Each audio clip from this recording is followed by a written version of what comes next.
Hey, beautiful babes. That was a timely bra strap correction. I wanted to do an extra video on how you look into the cards and how you get a visual representation of using your intuition and using the visual kind of trigger for your reading. So, I mean,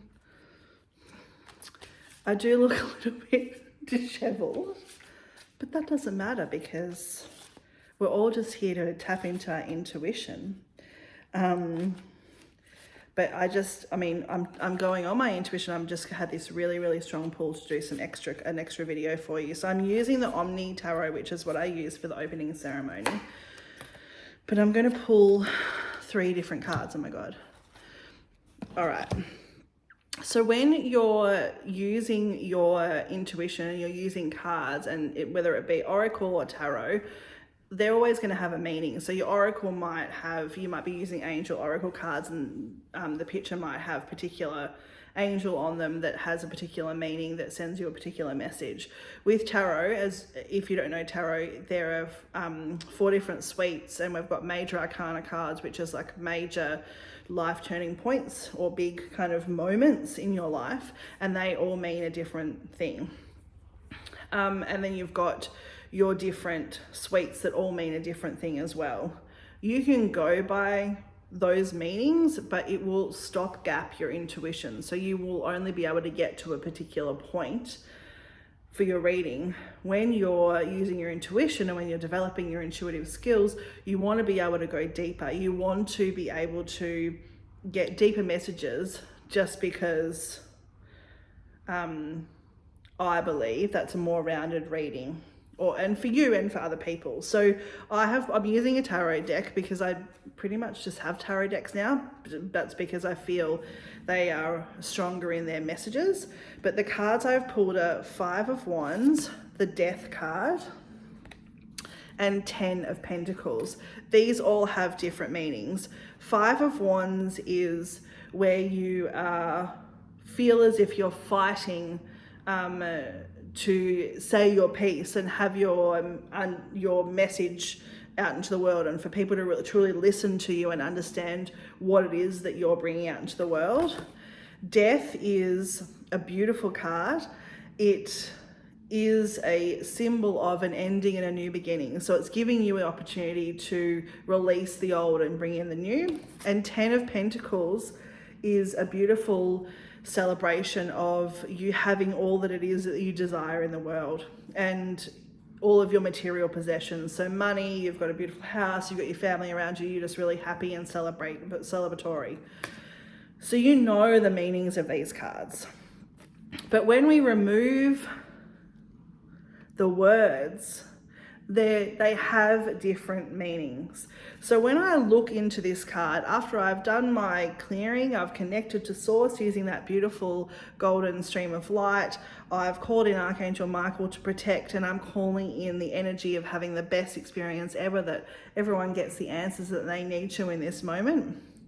I'm going to pull this card and I'm going to look at it, and I'm going to ask my intuition, what is this picture? What is my intuition, whether it be clairvoyant, clairsentient, clairaudient, or claircognizance, wanting to tell me? And so when I look at this card in particular, not because I know it's 5 of Wands, I look at this burning section of the heart. This is irrelevant to me. And this card tells me that in this moment, and maybe this reading's for me, in this moment, there is parts of myself. I'm just going to read it as if it's for me. Parts of me and myself and my magic, my wands, my truth, the thing that I bring out into the world, that I am keeping so close to my heart for fear of someone judging what that is. I'm trying to balance all this shit. Some of them are some of them are actually creating beautiful foundation and structure for me, but I'm trying to balance the other parts of me. It's actually hurting my heart. So I know this is about me and stepping out into my business and all this kind of stuff. And, you know, if I also think about it in terms of my life as well, it can come down to romantic relationships. I've been single for a long time. It's sometimes easier to be. So this card tells me that there is some work for me to do in those areas of opening myself up, of being vulnerable, not for other people when they ask me to be vulnerable, but for myself to express myself fully in the world.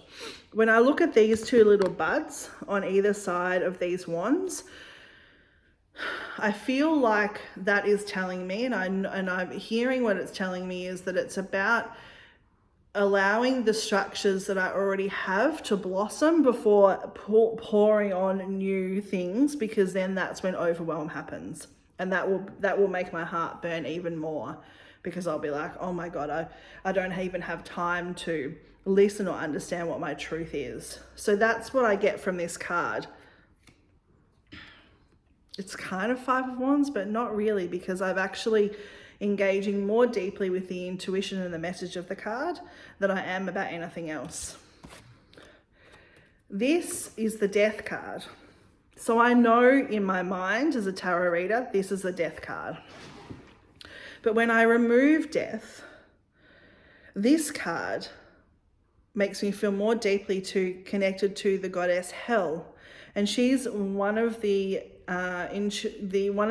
ancestors or ascended masters that I connect to really deeply.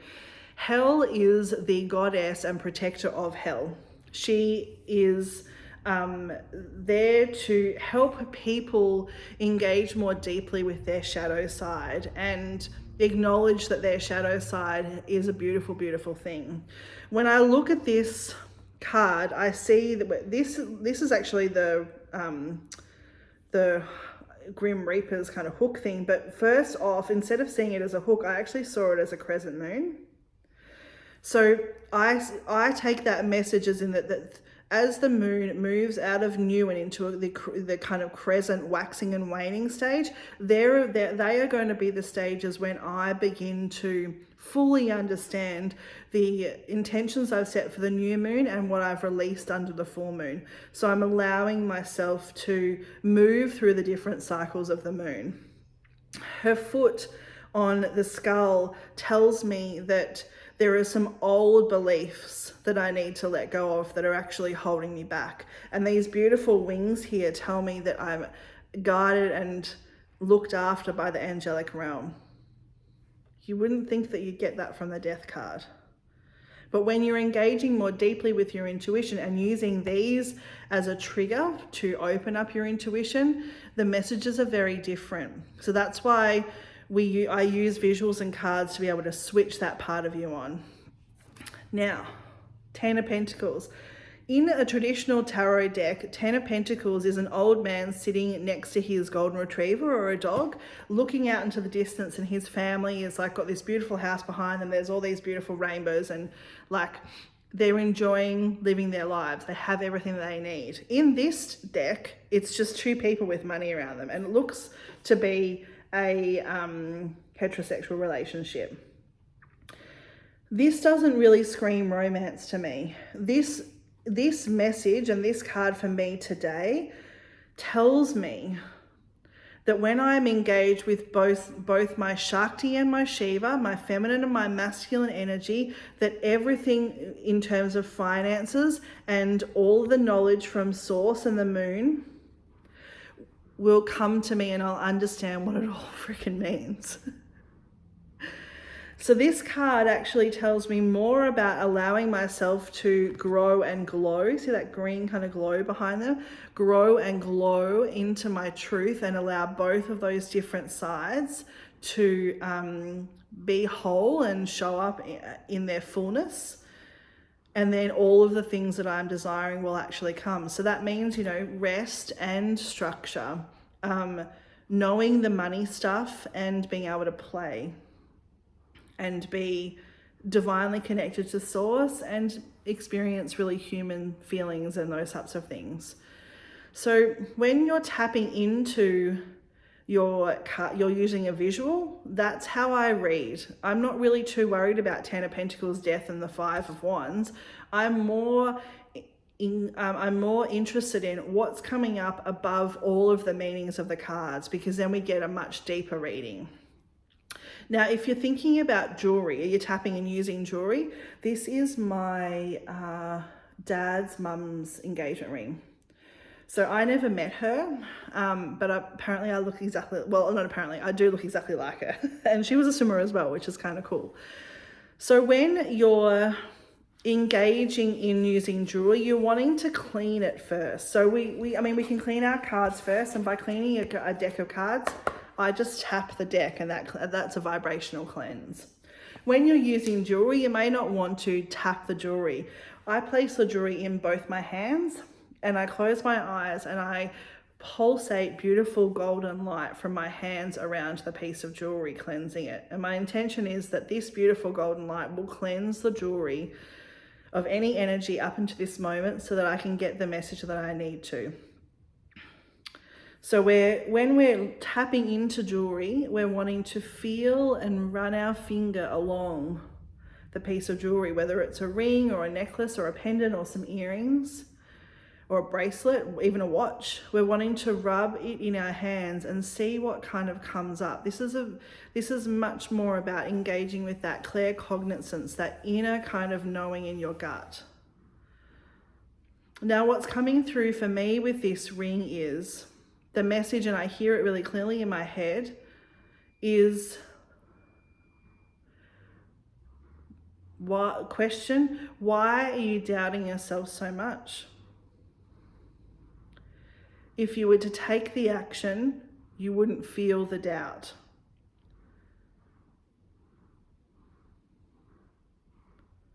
I'm also hearing diamond in the rough.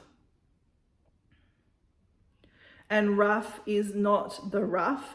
Diamond as in rough energy, resilience. Things can be tough, are tough at the moment. You are a diamond in this. You are a shining light.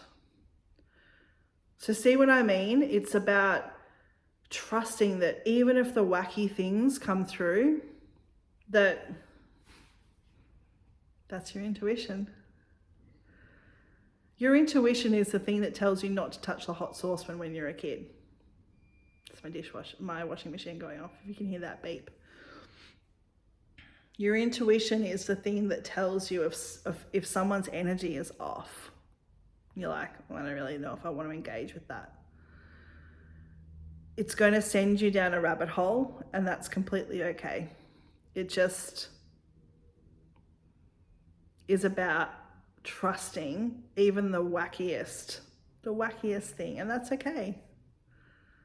It'll feel super weird to start with as you trust it more and more and more. So that's how I tap into my intuition. That's a bit more of a rounded kind of, not rushed opening ceremony demonstration of how it is. So I'll pop this into cards and jewelry readings, and if you have any questions, just please ask me.